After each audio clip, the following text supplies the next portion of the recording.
आलस्या कुतो विद्या अविद्या कुतः धनम अधनस्या कुतः मित्रम अमित्रस्या कुतः सुखम। यानी आलसी व्यक्ति को बड़ी मुश्किल से ही विद्या मिलती है, और जिस व्यक्ति के पास विद्या नहीं होती उसको बड़ी मुश्किल से ही धन मिलता है, और जिस व्यक्ति के पास धन नहीं होता उसको बड़ी मुश्किल से ही कोई मित्र मिलता है, और जिसके पास कोई मित्र नहीं होता उसको जीवन में बड़ी मुश्किल से ही सुख की प्राप्ति होती है। यानी देखा जाए तो आलस की वजह से हमारे जीवन में बहुत सारे नुकसान होते हैं। डियर फ्रेंड्स, इंसान इस दुनिया का सबसे विकसित प्राणी है, और ये विकसित प्राणी अगर आज अपने जीवन में हारा हुआ है, इसका एक बहुत बड़ा कारण आलस है। एक रिसर्च के मुताबिक एक इंसान दिन में 5 घंटे बर्बाद करता है आलस करने में, और अगर ये 5 घंटे बचा लिए जाएं तो एक इंसान के जीवन में बहुत सारे बड़े बदलाव हो सकते हैं। यही सोचकर मैं आज ये वीडियो रिकॉर्ड कर रहा हूं, जिसमें मैं आपको बताने वाला हूं कि आलस हमें आता क्यों है और इस आलस को रोका कैसे जाए, और अगर ये आलस ऐसे ही चलता रहा तो हमारे जीवन में क्या नुकसान हो सकते हैं। इस वीडियो को अंत तक वॉच करिएगा। आज आपको आलस के पीछे का विज्ञान पता चलने वाला है। क्या आपको पता है कि हमारे दिमाग और हमारे शरीर की जो संरचना है वो 2 तरीके से काम करती है। पहला ये कि they find pleasure and avoid pen, यानी ये हमेशा वो काम पसंद करते हैं जो इनको आराम देता है, और ये उस काम से बचना चाहते हैं जिस काम से इन्हें तकलीफ होती है। और दूसरी बात, अगर आप इन्हें मोमेंटम में रखें, if you keep them active then they want to become more active. यानी अगर आप एक बार इनको मोमेंटम में लेकर के आ जाएं, अगर आप ये एक बार समझ जाएं कि हमारे बॉडी और माइंड के काम करने का तरीका क्या है और क्या करने से ये ज़्यादा एक्टिव होंगे, तब फिर ये और ज़्यादा एक्टिव होंगे, और जितने ज़्यादा ये एक्टिव होंगे उतने ज़्यादा प्रोडक्टिव होंगे। अब आइए ये समझते हैं कि आलस का मेन कारण क्या है। डियर फ्रेंड्स, एक बात याद रखिएगा, आलस मुख्य बीमारी नहीं है, आलस बीमारी का सिर्फ एक लक्षण है। आइए समझते हैं कि यह आलस हमें आता क्यों है। इसका पहला कारण है लैक ऑफ पर्पस। जब एक इंसान के ज़िंदगी में कोई इंपॉर्टेंट काम नहीं रहता, ऐसा काम जिसको टाला नहीं जा सकता, ऐसा काम जिसके बिना जिया नहीं जा सकता, ऐसा काम जो आपको अंदर से प्रेरित करता हो करने के लिए, ऐसा काम जो आपके जीवन में खुशियां लाने वाला हो, ऐसा काम जिससे आपके जीवन में बहुत बड़ा बदलाव होने वाला हो,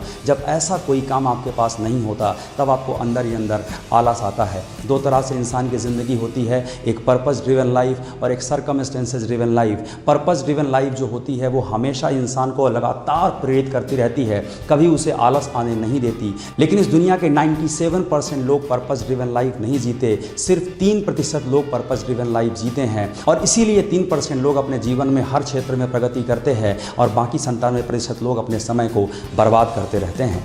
दूसरा कारण है लैक ऑफ अर्जेंसी।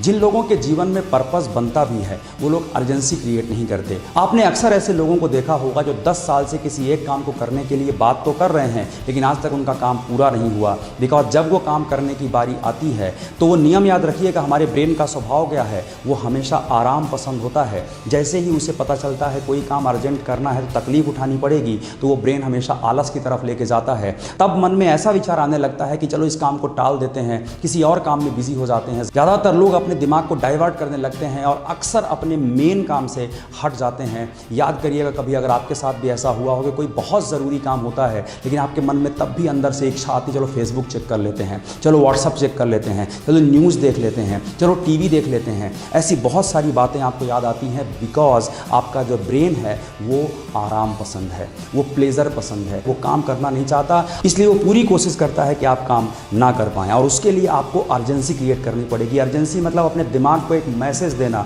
इसे अभी करना है और इसे नहीं टाल सकते, तब आपका दिमाग उसमें बिजी होना स्टार्ट कर देता है। और तीसरा कारण है लैक ऑफ इंटरेस्ट। जरा सोचिए, कोई इंसान हाईवे में कार ड्राइव करते हुए जा रहा है, वो चाहे तो अपनी कार को बहुत तेज चला सकता है लेकिन जहां वो जाना चाहता है वहां जाने की उसकी इच्छा ही नहीं होती। वो बार बार पीछे मुड़ के देखता है, सोचता है कि लौट जाऊं तो ही अच्छा है, क्योंकि उसकी वहां जाने की इच्छा नहीं है। इसलिए उस कार को कभी वो स्पीड में नहीं चलाएगा बल्कि धीरे धीरे चलाएगा और सोचेगा कि कहां से मैं इस कार को हाईवे से नीचे उतार लूं।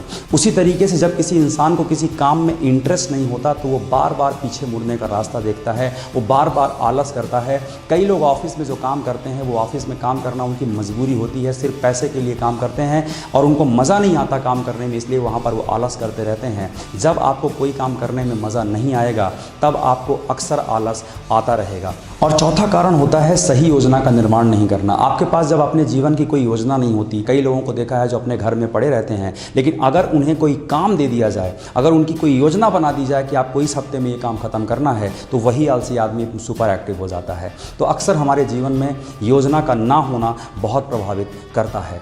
और अगला कारण है नो सेल्फ रिस्पेक्ट। कई लोगों को अपना खुद का सम्मान नहीं होता है। उनके परिवार वाले उन्हें कहते रहते हैं, बच्चे कहते रहते हैं, माँ बाप कहते रहते हैं कि आप कुछ जिम्मेदारी उठाइए, आप कुछ अच्छा काम करिए, लेकिन वो घर के किसी कोने में टीवी देखते हुए पड़े रहते हैं।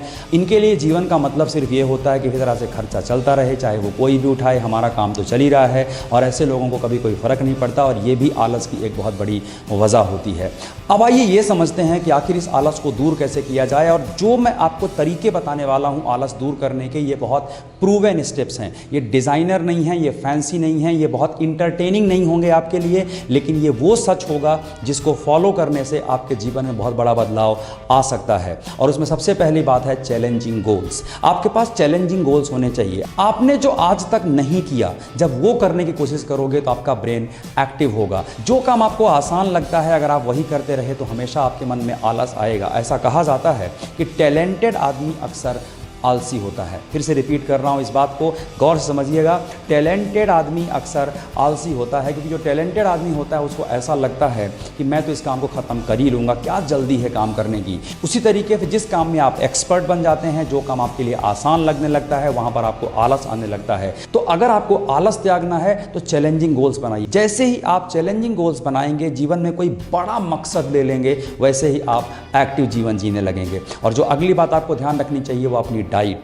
आपको ये बात का बहुत ध्यान रखना चाहिए कि आप भोजन में क्या ले रहे हैं। जो आप खाते हैं वही आप बनते हैं, क्योंकि आपके बॉडी को बेहतर कंडीशन में रहने के लिए पोषक तत्वों की ज़रूरत होती है। इसलिए आप हमेशा पौष्टिक भोजन को लीजिए। मैंने एक 10 हैबिट्स के ऊपर वीडियो बनाया था, जिसका लिंक मैं दे रहा हूँ, आप इसको देखने के बाद ज़रूर वॉच करिएगा। वहाँ मैंने बताया था कि आपको क्या आदतें अपनानी चाहिए। उनमें से एक हैबिट थी पौष्टिक भोजन। तो हमेशा अपने भोजन का ध्यान रखिए। अगली जो एक हैबिट को आप गेन करिए वो है एक्सरसाइज। एक्सरसाइज रोज करिए। दिन के 24 घंटे का सही इस्तेमाल करने के लिए दिन के आधा घंटे देना बहुत ज़रूरी है। एक्सरसाइज को अपने जीवन का हिस्सा बनाइए। और जब आप एक्सरसाइज करते हैं तो जो एक रूल था कि when you keep your body in momentum then it want more momentum, यानी जब अपने बॉडी को आप मोमेंटम में लेकर के आएंगे तो और ज़्यादा मोमेंटम की डिमांड करेगी। जब आप सोते रहते हैं तो आपको आलस और ज़्यादा आता है, और जब आप एक्टिव होते हैं तो आपको आलस भी आना बंद हो जाता है या कम हो जाता है। तो डियर फ्रेंड, एक्सरसाइज को अपनी ज़िंदगी का हिस्सा बनाइए। और इन सारी चीज़ों को करने के लिए आपको ज़रूरत पड़ेगी सेल्फ डिसिप्लिन की,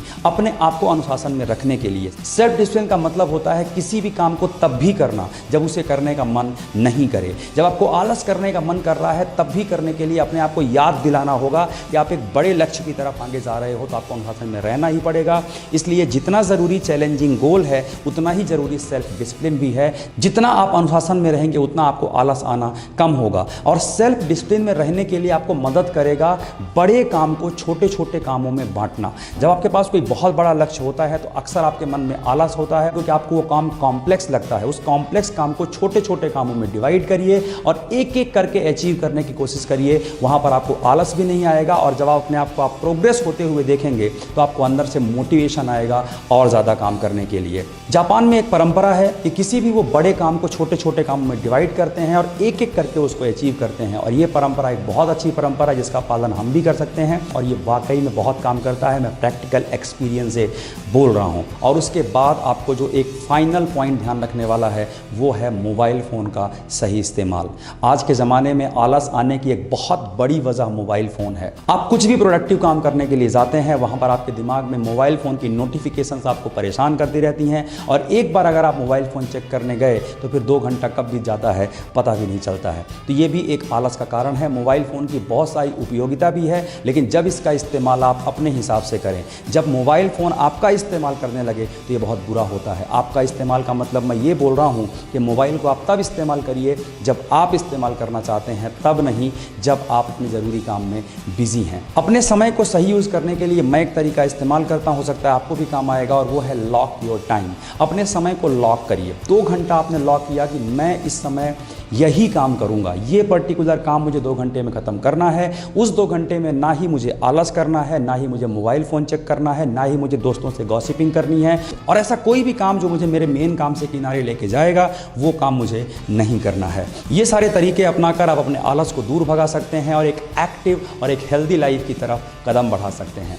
आपको ये सारे पॉइंट्स में से सबसे अच्छा पॉइंट कौन सा लगा, ये कमेंट ज़रूर करिएगा। और अगर आपको ये वीडियो पसंद आया तो लाइक और शेयर करना मत भूलिएगा। और हमारा और आपका साथ जिस तरीके से आगे बढ़ रहा है, मुझे बड़ी प्रसन्नता हो रही है और मुझे खुशी हो रही है कि इन वीडियोज़ के माध्यम से भारत देश में ही नहीं, विदेशों में भी लोगों को काफ़ी फ़ायदा मिल रहा है और ये सफ़र अभी बहुत आगे जाने वाला है। बहुत बहुत धन्यवाद।